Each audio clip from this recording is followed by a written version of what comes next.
Hello guys, welcome to Jidda institution. आज हम पढ़ेंगे 8th क्लास का फर्स्ट चैप्टर जिसका नाम है force and pressure. 8th class का first chapter force and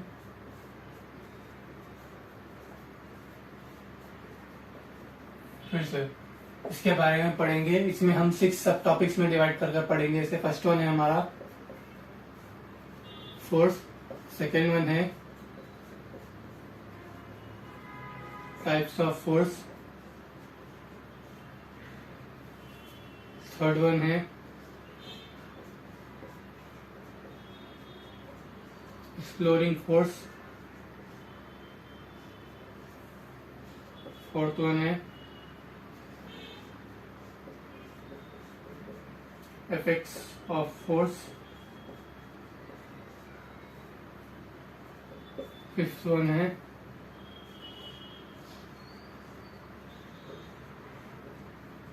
pressure, sixth one है फोर्स ड्यू टू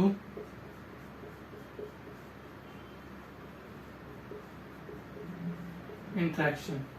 ओके, ये 6 टॉपिक्स पढ़ेंगे हम, जिसमें से फर्स्ट वन है फोर्स। फोर्स होता क्या है, कितने प्रकार के फोर्स है, एक्सप्लोरिंग करेंगे फोर्स की, इफेक्ट्स ऑफ फोर्स, फोर्स से क्या क्या इफेक्ट्स है, प्रेशर क्या होता है, फोर्स इंटरेक्शन से फोर्स कैसा आता है, इसके बारे में पढ़ेंगे। ये नोट कर लीजिए आप लोग। तो फर्स्ट टॉपिक हम करेंगे फोर्स के बारे में। तो फोर्स समझने से पहले आप ये समझ लीजिए। एग्जाम्पल में ये हमारा फोर्स का ही एग्जाम्पल दे रहा हूँ। ये सरफेस है, सरफेस के ऊपर ये मैंने बॉक्स रख दिया।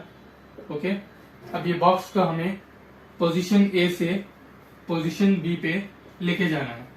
कैसा लेके जाएंगे? काफी लोगों को आपको ख्याल आया होगा कि ढकले तो हो जाता, खींचे तो हो जाता।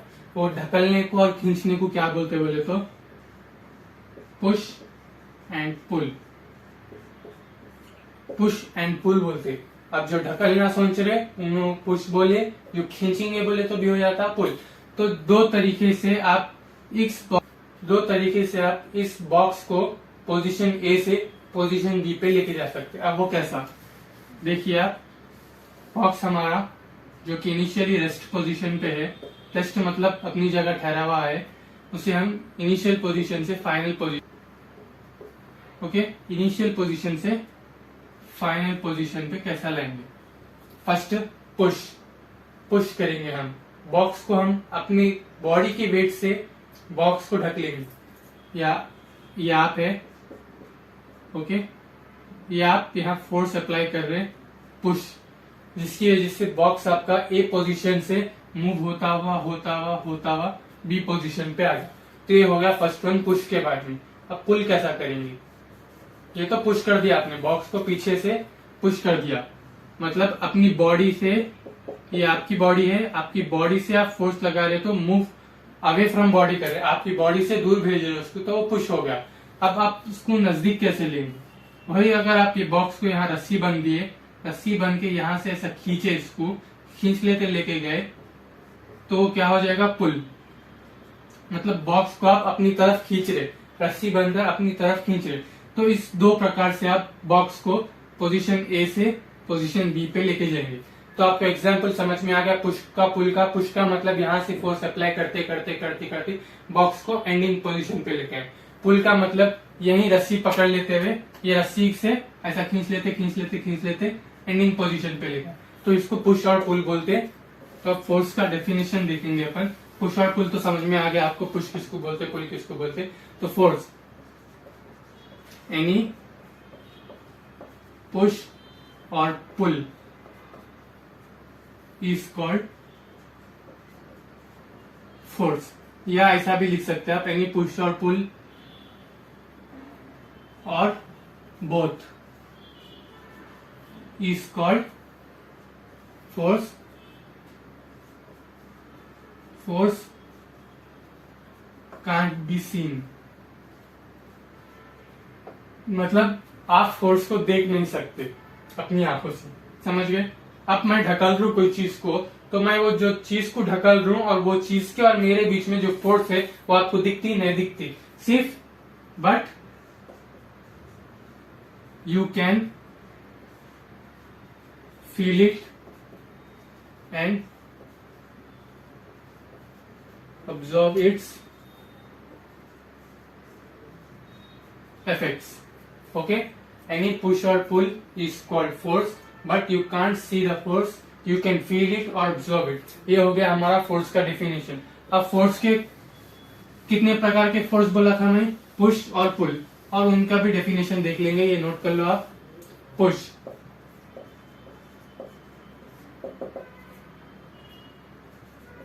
a force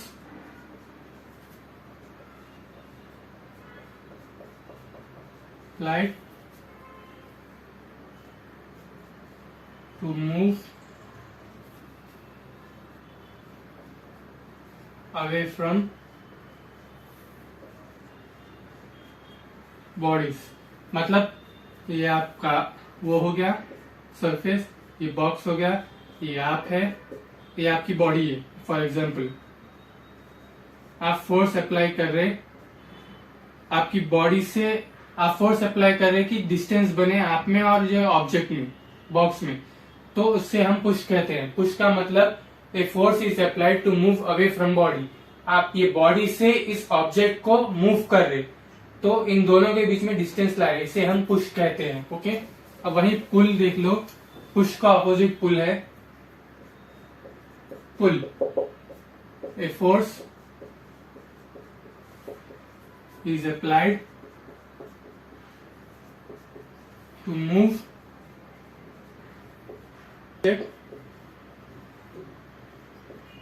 towards a body. A force is applied to move object towards a body. मतलब बॉडी के तरफ ऑब्जेक्ट को अप्लाई करने के फोर्स को हम पुल कहेंगे। फॉर एग्जाम्पल ये बॉक्स है, यहाँ रस्सी है, ये आप है, आप यहाँ से अप्लाई कर रहे फोर्स पुल का, क्योंकि ऑब्जेक्ट आपके नजदीक आ रहा। ओके, आपके नजदीक आते आते फाइनल यहाँ पोजीशन पे आ जाएगा, आप यहाँ हो गए, इसे हम क्या कहेंगे, पुल। तो पुल और फुल पुश में आपको डिफरेंस मालूम हो गया। पुश किसे कहते हैं, पुल किसे कहते हैं। तो बेसिकली पुश का मतलब धकलना, पुल का मतलब खींचना। दरवाजे को ढकलना भी पुश में आता है। थोड़े दरवाजे ऐसे होते हैं क्लिनिक्स में जिसे आपको पुल करके अंदर जाना होता है, उसे हम पुल करते हैं, क्योंकि आप वो फोर्स अप्लाई कर रहे उस ऑब्जेक्ट को अपने तरफ खींचने। आपने देखा पुल और पुश सेपरेट सेपरेट देख लिया। थोड़े सिचुएशंस ऐसे आते हैं जिसमें combination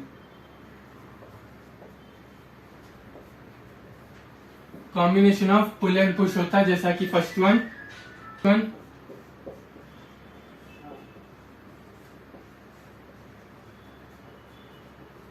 playing guitar. Okay, guitar playing करना, आपने देखा होगा गिटार को ऐसा रख लेते हैं। आप लोग में से काफी सारे जने गिटार भी प्ले करे होंगे। तो अब जब आप गिटार को ऐसा पकड़ के ऐसा ऐसा हिलाते, तो आप अपनी हाथ की उंगली से जो स्ट्रिंग्स रहते, स्ट्रिंग्स को नीचे करते फिर ऊपर लाते, नीचे करते ऊपर लाते। जब आप वो स्ट्रिंग्स जो होते हैं उसको नीचे करते तो वो हो जाएगा पुश में। ओके, आप पुश कर रहे हैं अपनी बॉडी के वेट से, स्ट्रिंग्स को नीचे पुश कर रहे हैं। फिर आप जब हाथ अपना ऊपर लाते हैं तो नीचे के स्ट्रिंग्स ऊपर आते हैं, तो आप अपनी तरफ पुल कर रहे हैं। तो playing a guitar is an example of combination of push and pull. और आप जैसा कि सेकेंड टॉपिक था हमारा इंटरेक्शन। इंटरेक्शन शॉर्ट फॉर्म लिखा, interaction force due to interaction है ये। Okay, force due to interaction. Force due to interaction मतलब without interaction there will be no force applied. मतलब without interaction between two bodies or objects,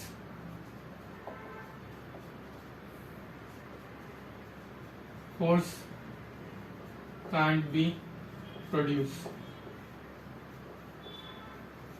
मतलब जब तक दो bodies में या दो ऑब्जेक्ट्स में इंटरेक्शन नहीं होगा हमारी फोर्स प्रोड्यूस नहीं होगी। इंटरेक्शन का मतलब आपस में एक दूसरे से टकराना, कुछ ना कुछ तो होना, उसे हम इंटरेक्शन का नाम दे रहे, जो कि दो बॉडीज में होना। सिंगल ऑब्जेक्ट एंड या बॉडी और कांट प्रोड्यूस फोर्स, ये नोट करने का पॉइंट है। तो फोर्स ड्यू टू इंटरेक्शन का मतलब जब तक आपके दो बॉडीज में इंटरेक्शन नहीं होगा आपका फोर्स प्रोड्यूस नहीं होगा, और सिंगल ऑब्जेक्ट फोर्स को प्रोड्यूस नहीं कर सकता। मतलब एग्जाम्पल में समझेंगे हम, ये हमारा फुटबॉल है, ओके, बॉल है कौन सा भी, ये ग्राउंड पर है at rest position, okay, rest position पर है, ग्राउंड पर है। तो ये सिंगल ऑब्जेक्ट फोर्स प्रोड्यूस नहीं कर सकता, ये अपनी जगह ही पड़े हुआ रहेगा। बॉल, ये जो फुटबॉल है ग्राउंड पर अपनी जगह ही पड़े हुआ रहेगा जब तक कि बाहर से कोई एक्सटर्नल फोर्स इससे आके इंटरेक्ट नहीं करती, जब तक इसमें फोर्स अप्लाई नहीं होगा, फोर्स प्रोड्यूस नहीं होगा। फॉर एग्जाम्पल सिंगल, ये तो हमने इसका एग्जाम्पल ले लिया, ओके। अब देखेंगे हम जब इंटरेक्शन होगा फोर्स कैसा प्रोड्यूस होगा। फुटबॉल है, आप फुटबॉल को जोर से किक करते हैं ताकि गोल हो, ओके, ये आप है, तो ये आप है। अब आप क्या कर रहे हैं, ये बॉल को जोर से किक मार रहे, ओके, किक मार रहे, किक मारे तो क्या हो रहा है, आपके पैर की बॉडी से बॉल में, इन दोनों में इंटरेक्शन हो रहा, मतलब ये दोनों आपस में एक दूसरे से टकरा रहे, तभी आपका फोर्स अप्लाई हो रहा। फोर्स अप्लाई होके बॉल जो है इनिशियली रेस्ट पोजीशन से मूव होता हुआ गोल की तरफ जाकर गोल हो जाएगा, ओके। तो ये था हमारा,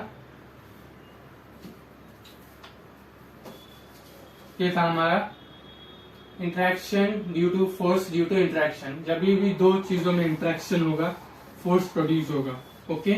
सिंगल बॉडी फोर्स नहीं प्रोड्यूस कर सकती जब तक दो बॉडीज में इंटरेक्शन नहीं होता, वो बॉडीज में फोर्स प्रोड्यूस नहीं होगा, ओके। अब हम थर्ड पढ़ लेंगे, एक्सप्लोरिंग फोर्सेस, ओके। अब एक्सप्लोरिंग फोर्सेस क्या है? एक्सप्लोरिंग फोर्सेस का मतलब आपकी जो फोर्स है उसको कोई डायरेक्शन है। अब तक आप खाली पुश कर रहे थे, पुल कर रहे थे, अब आप जो फोर्स लगा रहे हैं उसमें कुछ डायरेक्शन हो सकता या मैग्नीट्यूड हो सकता, कुछ भी एक्सेट्रा, कुछ भी हो सकता। उस टाइप के फोर्सेस को हम क्या कहेंगे? Exploring forces. एक्सप्लोरिंग फोर्सेस का मतलब, अब देखिए आप, ये बॉक्स है आपका, ये सरफेस है, ये आप है, फोर्स लगा रहे, ए फोर्स, ओके, फोर्स लगा रहे तो भी बॉक्स आपका रेस्ट पोजीशन से मूव नहीं हो रहा। आप जितना भी फोर्स लगा रहे आपका बॉक्स यहाँ से नहीं हिल रहा, ओके। तब आप क्या करते हैं, आप आपके एक दोस्त को बुलाते, भाई को बुलाते, किसको भी बुला के उनको भी फोर्स लगाओ बोलते। अब उन्होंने भी फोर्स लगा रहे, कहा? Same direction, okay, left to right force लगाए दोनों मिलके। तो आपका फोर्स, उनका फोर्स, दोनों का फोर्स आपस में मिलके ये बॉक्स अपनी इनिशियल पोजीशन से, मतलब रेस्ट पोजीशन से मूव होता हुआ राइट की तरफ सरकेगा, ओके। तो इसमें नेट फोर्स क्या होगा?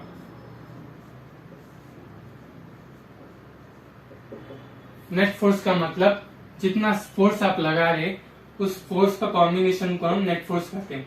अब आप क्या कर रहे, सेम डायरेक्शन से फोर्स अप्लाई कर रहे। जब भी याद रखिए, सेम डायरेक्शन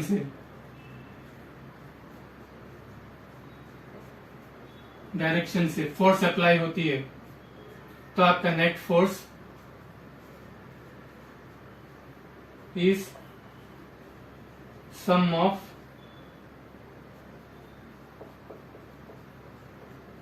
इंडिविजुअल फोर्सेस। मतलब net force is sum of individual forces.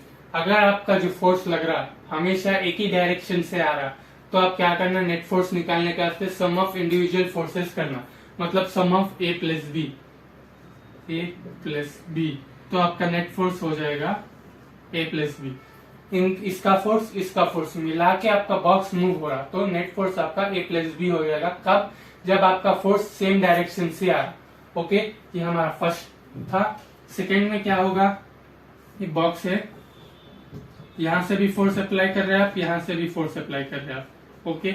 ये आप अप्लाई कर रहे हैं फोर्स, ये आपका दोस्त अप्लाई कर रहा, आपका दोस्त भी 10 न्यूटन फोर्स अप्लाई कर रहा, आप भी 10 न्यूटन फोर्स अप्लाई कर रहे, ओके।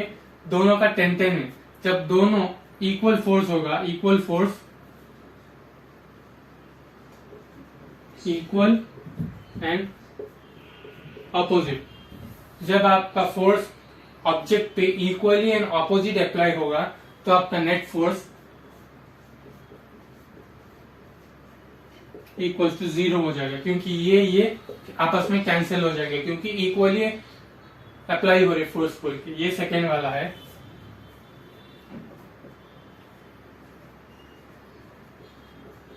इक्वली होगा, इक्वली एंड ऑपोजिट डायरेक्शन में होगा तो नेट फोर्स क्या होगा, इक्वल टू 0 हो जाएगा। अब वही थर्ड में देखिए आप, ये रफ करूं मैं। थर्ड में क्या हो रहा, ये आप 10 न्यूटन से अप्लाई कर रहे, आपका दोस्त 15 न्यूटन से अप्लाई कर रहा। ओके, ये 10 है, ये 15 है। अब ये फोर्स हमारा ऑपोजिट डायरेक्शन में है बट इक्वली नहीं है, तब क्या होगा, नेट फोर्स हमारा opposite direction and not equal, तब हमारा नेट फोर्स हो जाएगा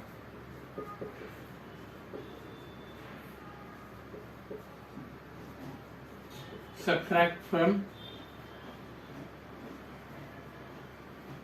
B to A equals to 5। तब जब भी हमारा नेट फोर्स जो है ऑपोजिट डायरेक्शन में है और इक्वल नहीं है, ये ऑपोजिट डायरेक्शन में अप्लाई हो रहा फोर्स इक्वल नहीं है, तब आपको क्या करना है, सब्ट्रैक्शन करना है। 15 newton minus 10 newton equals to 5 newton. जो आपका नेट फोर्स हो रहा है, नेट फोर्स वो कितना है, 5 न्यूटन नेट फोर्स आपका अप्लाई हो रहा है किस पे, ऑब्जेक्ट पे। इस तरीके से आप एक्सप्लोरिंग कर सकते हैं फोर्सेस की। अब नेट फोर्स हमारा 5 न्यूटन, फोर्स का formula, force equals to m into A. ये फॉर्मूला आप लोगों ने से बहुत जनों ने देखा होगा। इसका मतलब है फोर्स, इसका मतलब है मास, इसका मतलब है acceleration. Okay, force equals to mass into acceleration. For example, ये हमारा सरफेस है, ये हमारा बॉक्स है, मास है, ये बॉक्स का मास चलो 10 ले लेंगे हम, 10 किलो का बॉक्स है। आप यहाँ फोर्स अप्लाई कर रहे, एक्सेलरेशन मतलब स्पीड, फोर्स अप्लाई कर रहे, कितना अप्लाई कर रहे नहीं मालूम आप। ओके, खाली अप्लाई हो रहा फोर्स। आपका जो बॉक्स है ये 20 मीटर पर सेकेंड स्क्वायर की रफ्तार से आगे बढ़ रहा, तो अब इसका फोर्स कैसा निकालेंगे। फोर्स का फॉर्मूला क्या है, force equals to mass into acceleration, 10 into 20, 200 newton force apply हो रहा किस पे, बॉक्स पे। इस तरीके से आप आपका फोर्स निकाल सकेंगे। अब फोर्स के यूनिट्स क्या होते हैं, यूनिट्स, फोर्स को हम SI यूनिट्स, न्यूटन होता है, न्यूटन। सिंबलिकली हम इसे N से डिनोट करेंगे, SYM।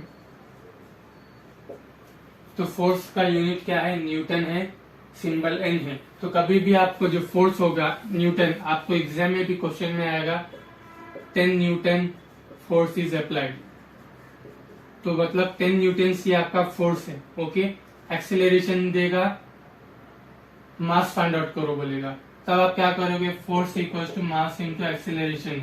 अब आपको मास होना है, mass equals to force by acceleration. ऐसा करके आप रेसिप्रोकल चेंजेस करके आप उसके वैल्यूज अलग अलग तरीके से निकाल सकते हैं। तो फोर्स का फॉर्मूला क्या है, force equals to mass into acceleration.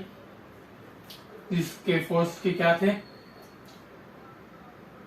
Force का सही यूनिट्स क्या है, न्यूटन, मास पर केजी, एक्सेलरेशन का मीटर पर स्क्वायर, मीटर पर सेकंड स्क्वायर। क्या है ये, हमारे यूनिट्स है फोर्स के, मास के, एक्सेलरेशन के। उम्मीद करता हूं आपको समझ में आया होगा। अब आगे बढ़ेंगे हम। अब balance and unbalance force. Balance force क्या होती है, अनबैलेंस फोर्स क्या होती है। जैसा कि मैंने आपको एक्सप्लोरिंग और फोर्सेस में बताया कि ये है हमारा बॉक्स, यहाँ से हम 10 न्यूटन फोर्स अप्लाई कर रहे हैं, यहाँ से हम 10 न्यूटन फोर्स अप्लाई कर रहे हैं, तो ये दो भी आपस में कैंसिल हो जाएंगे, बॉक्स हमारा रेस्ट पोजीशन पे ही रहेगा, मतलब बॉक्स में कोई चेंज नहीं आएगा, क्योंकि दो भी फोर्स इक्वल है। यहाँ से भी हम 10 न्यूटन फोर्स अप्लाई कर रहे हैं, राइट से भी हम 10 न्यूटन फोर्स अप्लाई कर रहे हैं, तो जब भी दो भी इक्वल फोर्स अप्लाई होंगे तो हमारा नेट फोर्स क्या होगा, नेट फोर्स हमारा 0 हो जाएगा। 0 का मतलब बॉक्स में कोई चेंज नहीं है, बॉक्स की पोजीशन में कोई चेंज नहीं। ये हमारा किसके अंदर आता है, बैलेंसिंग फोर्स के अंदर। अभी वही अनबैलेंसिंग फोर्स के अंदर मैंने आपको बताया कि ये बॉक्स है, आप यहाँ से 10 न्यूटन अप्लाई कर रहे हैं, इधर से 15 न्यूटन आपका दोस्त अप्लाई कर रहा है, तो बॉक्स में चेंजेस होंगे, क्योंकि यहाँ से 15 किलो फोर्स आ रहा है, तो आपका बॉक्स राइट साइड में मूव होगा, सॉरी लेफ्ट में, लेफ्ट डायरेक्शन में फोर्स अप्लाई ज्यादा हो रहा, तो ये अनबैलेंसिंग है। 15 माइनस 10 बोले तो 5 न्यूटन लेफ्ट से एक्स्ट्रा पड़ रहा, तो आपका बॉक्स जो है लेफ्ट की साइड मुड़ेगा। ये हमारा किसके अंदर आएगा, अनबैलेंस फोर्स के अंदर। तो समझ गया बैलेंस फोर्स किसको बोलते हैं, अनबैलेंस फोर्स किसको बोलते हैं, नोट कर लो। देखेंगे इफेक्ट्स ऑफ फोर्सेस, फोर्स के क्या क्या इफेक्ट्स होते हैं। फॉर एग्जाम्पल बचपन में आप लोगों में से बहुत सारे जने जो है टायर से खेले होंगे। टायर रहता है गाड़ी का टायर, उसको आप एक डंडे से ऐसा रोड पे मार लेते लेके जाते, वो स्लो होते कि फिर से मारते, तो उसमें इफेक्ट्स ऑफ फोर्सेस में हम देखेंगे कि रेस्ट टू मोशन। तो आपका जो टायर है स्टार्टिंग रेस्ट पोजीशन पे होता है, आप उसको डंडे से मारते हैं जिससे कि फोर्स अप्लाई होता है। फोर्स अप्लाई होकर वो आपका जो ऑब्जेक्ट है टायर है वो मूव होता हुआ जाता है, जैसा वो स्लो होने पे आता है आप फिर से फोर्स अप्लाई करते हैं, तो force changes the motion of tyre and make it fast. तो आप उसके जो मोशन को कंटिन्यूअसली चेंज करते रह रहे हैं जिससे वो फास्ट रहे, तो ये rest to motion is one of the effects of the force. Second one क्या होगा हमारा, rest to motion means motion to rest. अब जो मूविंग ऑप्शन है उसको हम रेस्ट पोजीशन पे कैसे लाए। फॉर एग्जांपल ये आपकी गाड़ी है जो कि मूविंग मोशन में है, आप इसको अब रेस्ट पोजीशन पे लाना बोले तो आप क्या करते, ब्रेक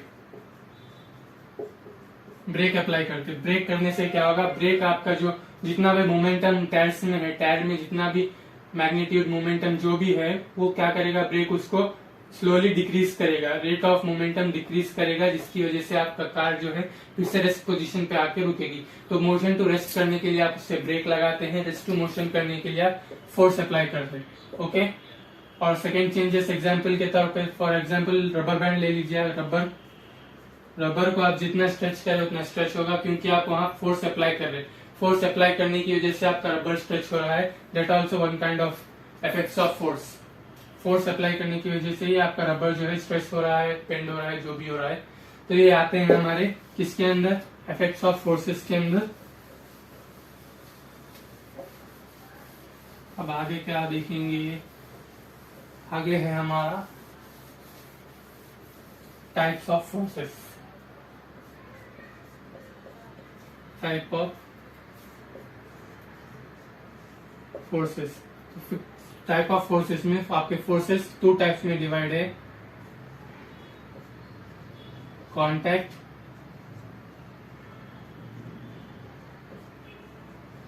नॉन कांटेक्ट। ओके, आपके फोर्स जो है टाइप ऑफ फोर्सेस में 2 फोर्स के बारे में पढ़ेंगे आप, contact force, non contact force. Contact force के अंदर आपको मिलेगा muscular force, second one fractional force. जब भी आपको नॉन कांटेक्ट फोर्स में मिलेगा मैग्नेटिक फोर्स,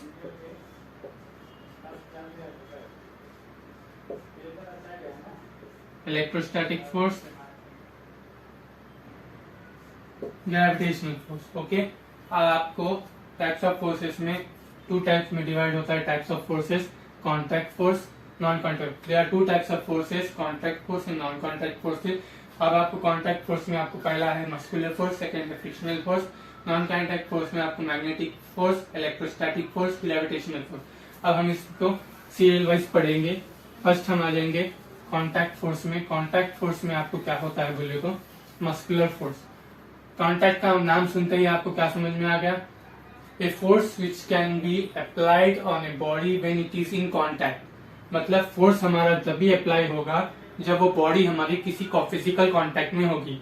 मतलब बॉल टू बॉल या ऑब्जेक्ट टू ऑब्जेक्ट, किसी भी प्रकार में किसी भी चीज में हमारी बॉडी जो है, जो ऑब्जेक्ट है, वो कांटेक्ट में रहना चाहिए फिजिकली, तभी हम कांटेक्ट फोर्स को अप्लाई कर पाएंगे। कांटेक्ट फोर्स में फर्स्ट वन हमने देखा कि मस्कुलर फोर्स। मस्कुलर फोर्स क्या है? पुलिंग नहीं लेंगे, पुशिंग ए बॉक्स। ओके, ये आप है सरफेस पे, यहां से आप बॉक्स को पुश कर रहे हाथों से। तो इसमें क्या है, ये ऑब्जेक्ट में और आप में क्या हो रहा? फिजिकल कांटेक्ट हो रहा। तो ये किसके अंदर आएगा? Muscular force comes under contact force which comes under two types of forces. तो दो टाइप के फोर्सेस है जिसमें कांटेक्ट फोर्स है, नॉन कांटेक्ट फोर्स है। कांटेक्ट फोर्स का मतलब आप में और जो ऑब्जेक्ट है उन ऑब्जेक्ट्स में फिजिकल कांटेक्ट होना, तभी आप उसको कांटेक्ट फोर्स कहेंगे। अब कांटेक्ट फोर्स में मस्कुलर फोर्स है जिसमें आप आपके मसल्स से फोर्स अप्लाई करके ऑब्जेक्ट को अपने नजदीक या अपने दूर करते हैं, उसे हम क्या कहेंगे? Muscular force. Example pushing a box. Okay, ये हो गया हमारा मस्कुलर फोर्स। अब हमारा फ्रिक्शनल फोर्स। आप में से काफी सारे जनों को फ्रिक्शनल फोर्स में डाउट होगा। फ्रिक्शनल फोर्स हमारा नेक्स्ट चैप्टर है फिजिक्स का, तो आप टेंशन न कर लियो। फिजिक्स के सेकंड चैप्टर फ्रिक्शनल है, फ्रिक्शन। तो फ्रिक्शन में हम फ्रिक्शनल के बारे में, फ्रिक्शनल फोर्सेस के बारे में ही पढ़ेंगे। तब तक आप इसे सिर्फ इतना याद रखो कि टू टाइप्स ऑफ फोर्सेस में कांटेक्ट फोर्स के अंदर मस्कुलर फोर्स है, सेकेंड वन है frictional. Frictional force. Frictional force क्या होता है बोले तो, अब ये ऑब्जेक्ट है, ये हमारा बॉक्स है, मोशन। देखिए अब ये एक स्लोप है या सरफेस है जिसपे ऑब्जेक्ट है जो कि मोशन में है। आप फोर्स अप्लाई कर रहे हैं पीछे से, वो ऑब्जेक्ट आगे जा रहा है, पर कुछ unknown force, unknown opposite force आपके बॉक्स की तरफ आती है जो कि एक्ट करती है कि आपका जो बॉक्स है वो अवॉइड करे मोशंस, आपका बॉक्स फिक्स पोजीशन पे ही रहे। वो फोर्स क्या चाहती है? आपका बॉक्स फिक्स पोजीशन पे, उसे हम फ्रिक्शन कहते हैं। फॉर एग्जांपल, आपने काफी सारे हॉस्पिटल्स में इस तरह के सा एक स्लोप देखा होगा व्हीलचेयर ऊपर लेके जाने को। वहां अगर आप एक बॉक्स रख के आप नीचे से फोर्स अप्लाई करें तो ऊपर से ऑटोमेटिकली क्या फ्रिक्शनल फोर्स अप्लाई होगी और आपका बॉक्स ऊपर नहीं जाएगा, क्योंकि जब आप नीचे से फोर्स अप्लाई कर रहे हैं तो ये सरफेस और बॉक्स के बीच में जो इंटरेक्शन है, यहाँ हमारी फ्रिक्शनल फोर्स पैदा होगी। फ्रिक्शनल फोर्स जो कि आपके बॉक्स को रोकेगी। ओके, आप इतना ही समझिए कि frictional force is a force which oppose the motion of an object. Okay, इतना ही समझना है आपको। फ्रिक्शनल फोर्स एक ऐसी फोर्स है जो कि अपोज करती है अपोजिट साइड से आपका क्या मोशन ऑफ ऑब्जेक्ट को अपोज करती है, उसे हम फ्रिक्शनल फोर्स कहते हैं। तो फोर्सेस में टू टाइप्स के फोर्सेस थे, contact force, non contact force. Contact force में मस्कुलर फोर्स था, फ्रिक्शनल फोर्स था, जो कि हमने देख लिया। नॉन कांटेक्ट फोर्स में फर्स्ट वन मैग्नेटिक फोर्स है।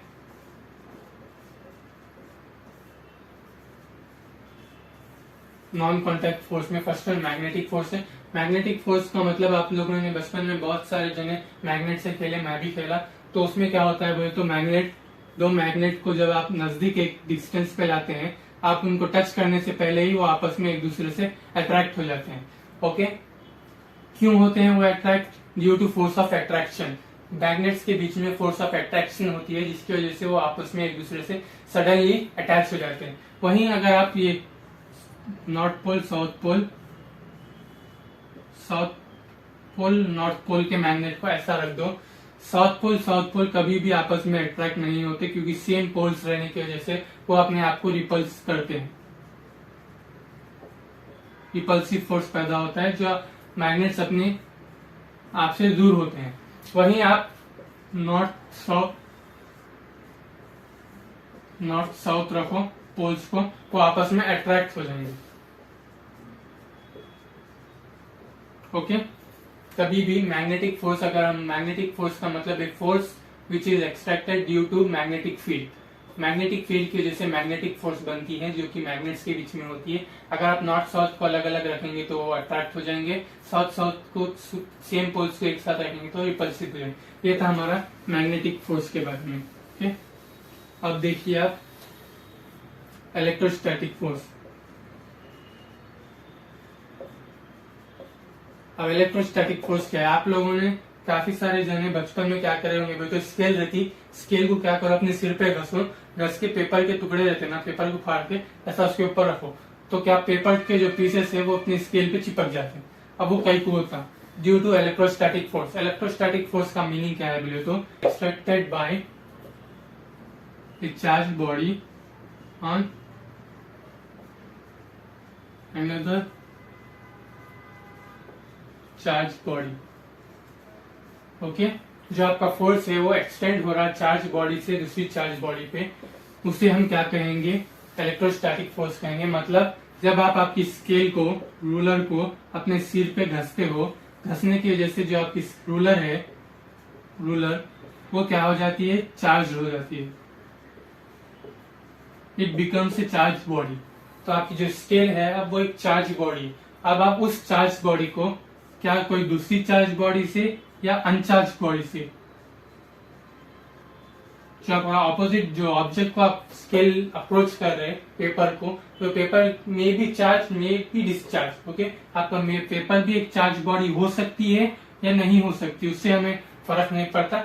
Any charge body which comes in contact with another charged body और uncharged body, then the force is applied which is known as electrostatic force which stucks the paper to the ruler. Okay, तो paper से और ruler को stuck करने के बीच की force क्या होती है बोले तो इलेक्ट्रोस्टैटिक फोर्स, जो कि चार्ज बॉडी से, एक चार्ज बॉडी पे दूसरी चार्ज बॉडी से आपस में मिलने से अप्लाई होती है। ओके, अब वैसे ही इलेक्ट्रोस्टैटिक फोर्स हो गया ग्रेविटी। ग्रेविटी नाम तो आप लोगों में से बहुत सारे जनों ने ग्रेविटी का नाम सुना होगा। ग्रेविटी का मतलब ये हमारा अर्थ है। अर्थ में क्या है? ग्रेविटेशनल फोर्स रहती जो कि अपनी आप ऑब्जेक्ट को अपने नजदीक खींचती। Okay, for example upon ball है, दो जने हैं, मैं इधर से बॉल फेंका, बॉल ऊपर जाता तो ऊपर गया तो ऊपर ही चले जाना ना, उन्हें ऊपर कहीं को नहीं रहता, वापस पैराबोलिक शेप बना के नीचे आ जाता है। इधर आप कैच कर लेते बॉल को, कहीं को करते बॉल ऐसा जाके नीचे क्यों आता? क्योंकि अर्थ हमारा जो है ग्रेविटेशनल फोर्स पोजेस करता। ड्यू टू ग्रेविटी जो हमारा ऑब्जेक्ट रहता ऊपर जाके फिर नीचे आ जाता। समझ गए? अब मैं पेन है, ये पेन है हाथ में मेरे, अब मैं इसको ऐसा उछाला तो इन्हें ऊपर चले जाना, फिर मेरे हाथ में नीचे क्या हो रहा? Due to gravity. तो ये किस वजह से होता है? तो gravitational force. A force extend by gravity, it is an attraction force. मैंने जहां आपको magnetic force, electrostatic force short form लिखा रहा हूं, ये दो क्या है हमारे? Attractive and repulsive. Magnetic force, electrostatic force हमारे अट्रैक्ट भी करते, रिपल्स भी करते। बस ये ग्रेविटेशनल फोर्स ऐसा फोर्स है जो ऑलवेज रिपल, अट्रैक्टिव फोर्स रहेगा। ये हमेशा अपने तरफ खींचेगा चीज को, अपने से दूर नहीं फेंकेगा। जबकि मैग्नेटिक फोर्स हमारा अपने नॉर्थ पोल साउथ पोल लेकर रखा तो अट्रैक्ट होगा, फिर दूर दूर रखा तो रिपल्स होगा। वैसे ही इलेक्ट्रोस्टैटिक फोर्स अट्रैक्ट करेगा। इस तरीके से नहीं, ग्रेविटी फोर्स हमेशा अपने ऑब्जेक्ट को अपनी तरफ अट्रैक्ट करेगा। तो ये थे हमारे टाइप्स ऑफ फोर्सेस में contact force, non contact force. Contact force में आपने देखा muscular force, frictional force. Non contact force में आपने देखा magnetic force, electrostatic force, gravitational force. अब आपको इसमें आंसर्स के डेफिनेशन में स्पष्ट नहीं दे रहा हूँ क्योंकि ये लिखना इजी है। एग्जाम में आपको 8th क्लास से आपको आई थिंक गवर्नमेंट पेपर रहता है 6th या 7th क्लास से, तो उसमें आपको आंसर एक लाइन का लिखे तो बस नहीं होता, आपको पूरा डिटेल एक्सप्लेनेशन देना होगा। What are the types of forces? There are 2 types of forces, contact force, non contact force. In contact force, there are muscular force, frictional force. In non-contact force, there are magnetic force, electrostatic force, gravitational force. तो उनके definitions देके diagram डाले तो डाल सकते, डालना है नहीं डाल सकते, वो आपके ऊपर। ओके, इस तरीके से आपको आंसर को बड़ा लिखना पड़ेगा तभी आपको मार्क्स मिलेंगे। ओके, अब मैं खाली आपको इसमें क्या समझा रहा हूँ बोले तो एक लॉजिकल थिंकिंग के लिए आपको क्या आना वो समझा रहा हूँ बेसिक, तो आप आपका आंसर उनसे लिख सकते। अब प्रेशर, प्रेशर क्या है। आप लोगों में से काफी सारे जने टर्म सुने होंगे, आज एग्जाम का प्रेशर है, आज बहुत होमवर्क दे दिया, ज्यादा प्रेशर है। तो ये हमारे डे टू डे लाइफ में इस्तेमाल करते सो प्रेशर नहीं, ये साइंटिफिकली यूज होता सो प्रेशर है, जिसका फॉर्मूला है pressure equals to force by area. A का मतलब एक्सेलरेशन नहीं, ए आर ई है, एरिया, फोर्स बाय एरिया, ये रेसिप्रोकल है।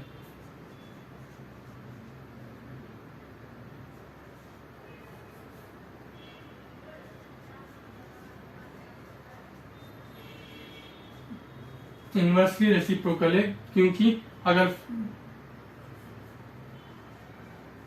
मोर area less force, less area more force. Okay, ये इनवर्सली प्रोपोर्शनल है। प्रेशर का फॉर्मूला है force by area. Inversely proportional का मतलब एक बढ़ा तो दूसरा कम होगा, दूसरा बढ़ा तो पहला वाला कम होगा। अगर आपका एरिया बढ़ गया तो आपका फोर्स कम पड़ेगा, आपका अगर एरिया छोटा है तो फोर्स ज्यादा पड़ेगा। एग्जाम्पल कैसा, फॉर एग्जाम्पल ये सब्जी है, ये नाइफ है, ओके, ये आलू है। आपने देखा होगा कि आपकी मम्मी जो है तरकारी काटते हैं, आलू काटते हैं, तो आपकी जो नाइफ है ऊपर का हिस्सा आपका थिक आता है, नीचे का हिस्सा थिन रहता, पतला रहता। क्यों रहता? क्योंकि अगर आप ये नाइफ को उल्टी करके इस फ्रूट को काटोगे, कोई भी तरकारी को काटोगे, तो आपकी जो तरकारी है वो नहीं कटेगी। क्यों? आपकी जो सरफेस एरिया है, सरफेस है, ये बड़ा है, ठीक है। तो फोर्स का फॉर्मूला क्या है? प्रेशर का फोर्स बाय एरिया।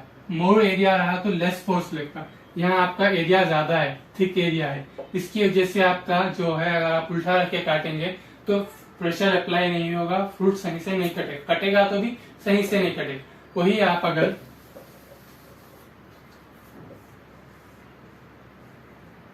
ये नीचे के साइड से, थिन साइड से काटेंगे, पतले हिस्से से, तो यहाँ पर क्या है, एरिया लेस है, तो आपका प्रेशर ज्यादा होगा, तो आपका जो फ्रूट है वो इजिली आधे आधे में कटेगा। तो यही डिफरेंस रहता है प्रेशर का। Okay, pressure will act according to the area. By more the area then less force, less the area then more force we need to apply. Understood? Pressure का डेफिनेशन क्या हो गया? Force acting on a unit surface is called क्या? Pressure. Pressure का for definition क्या है? Force acting on a unit surface is called pressure. Pressure का formula है FORC, force by area. It is inversely reciprocal, मतलब अगर area बड़ा है तो फोर्स कम होगा, फोर्स कम है तो एरिया बड़ा होगा। वैसे में ये हमारा प्रेशर भी कंप्लीट हो गया। उम्मीद करता हूँ आपको वीडियो समझ में आई होगी। मैं वीडियो में आपको क्या क्या हो गया, types of forces, effects of forces, exploring of forces, force क्या है, प्रेशर क्या है, और फोर्स ड्यू टू इंटरेक्शन, ये 6 टॉपिक्स भी पढ़ेंगे। जब तक के लिए अगर वीडियो आपको अच्छी दिखी तो लाइक करें, सब्सक्राइब करें। Thank you.